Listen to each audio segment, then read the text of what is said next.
A bank wants to decrypt a message that was encrypted using RSA with P equals to 31, Q equals to 41, and E equals to 17.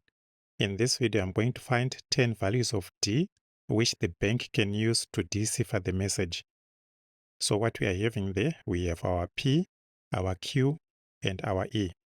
And the first step is to evaluate the chemical function, the lambda n. So behaving that our lambda n is equals to the lowest common multiple of phi of P and phi of Q.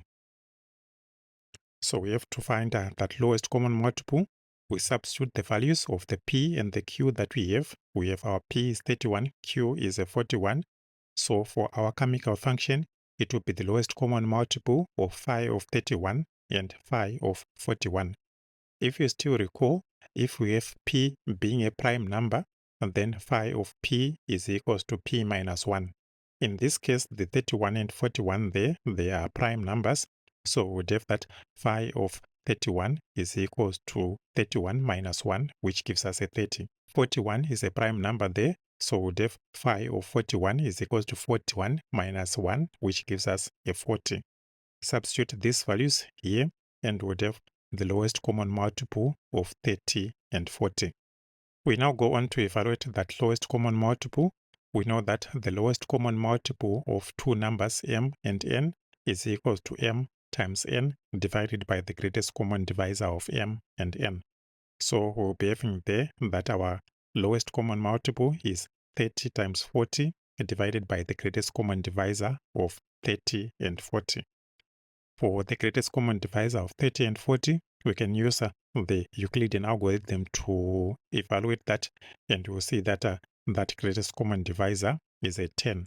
So what we'll be having there is 30 times 40 divided by 10, which will give us 120. So we now have our chemical function there is 120. So we have lambda n is 120. To find the D that we are required to find, we have to solve the linear congruence ED congruent to 1 modulo lambda n. So in this case, we have our E is a 17, our lambda n is a 120. So the linear congruence that we are looking at is 17D congruent to 1 modulo 120. This is just a linear congruence. We have been solving linear congruence before, and if you solve it properly, you'll get the incongruent solution there is D is equals to 113. So all the other solutions are congruent to this solution here.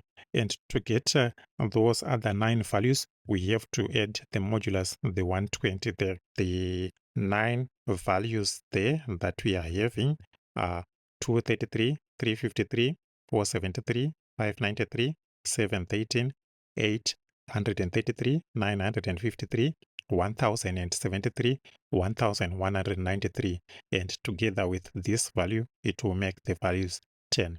So these are the 10 values that the bank can use to decipher.